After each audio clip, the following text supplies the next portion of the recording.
Hi, I'm Phil Robb. I co-founder of Turtle Rock Studios, creative director on Evolve, and we're here in San Francisco showing off our new monster. So Phil, talk about the Wraith and what this new monster does. The Wraith, to get kind of nerdy and geeky on you, look at our three monsters. We got Goliath, who is our fighter archetype. We've got Kraken, who is our wizard.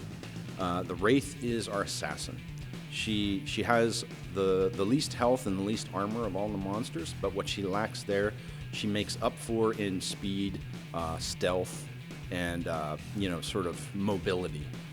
Sometimes when you're fighting Wraith, you feel like you're getting hit from every different direction. She has, like all the other monsters, she has 4 abilities.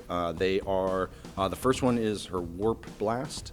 So basically, what she does, she's kind of a teleporting monster. She zips in, with her sort of warp and basically creates a big blast, hence the name. The Wraith can create a decoy. So the decoy basically, kind of just appears out of nowhere. And what happens is when the decoy appears, the Wraith actually goes invisible. So you can imagine, and the nice thing about the decoy is it does damage as well, but it's a great sort of distraction. So you send your decoy out and then you invisibly sneak away, and you can either escape if that is your prerogative, or reposition so that you can attack the hunters from a different angle, stuff like that. The third ability is the Supernova. Supernova basically creates sort of a big area of effect, and as long as the Wraith is inside that area of effect, she is a crazy killing machine, right? She basically, what it does is it takes her melee attacks and supercharges them. It's very visible, easy to see. She becomes like this sort of white energy, and her melee attacks just go completely berserk. She's able, her damage per second basically just skyrockets while she's inside this area of effect. Of course, the hunters can leave that area of effect, so that she has to come out to fight them. Or, but that sort of leads me into her fourth ability, which is abduction. With abduction, she basically warps out, grabs onto a target, and warps back to her original position. So you can imagine, if you've got the Supernova up, and somebody leaves, you're like, hey, get back here, It's also, just really great for, grabbing hunters, if they're really clumped up and, it's hard to, as the Wraith, you don't really want to dive into a group of hunters, right? You kind of want to pick at them and harass them and, hit and run kind of strikes. And that's one of the great things abduction's for. Pull that medic out, and you get a couple seconds of alone time with the medic, and,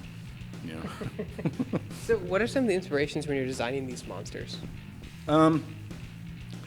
It varies. I mean, certainly like with Goliath, him being sort of our poster boy, we looked at the most popular and well-known monsters. We looked at Godzilla, King Kong, and I think you could see that in Goliath. With Kraken, the references were more obscure. Certainly Cthulhu was one of them.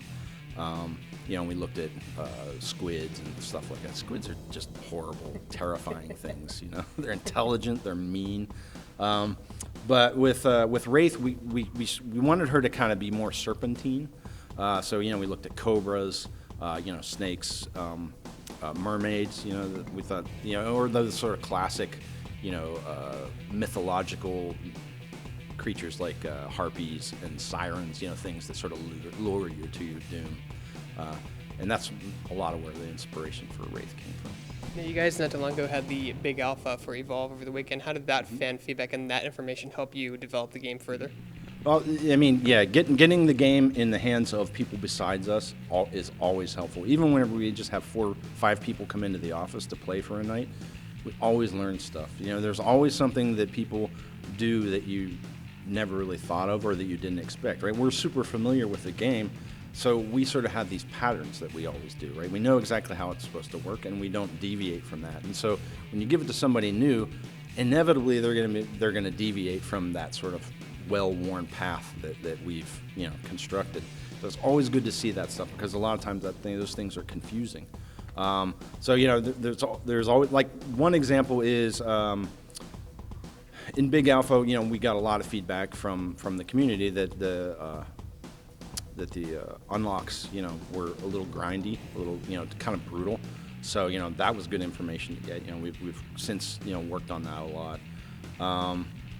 And a lot of people asking for, other ways to play the game, which is fortunate, we can hear evacuation.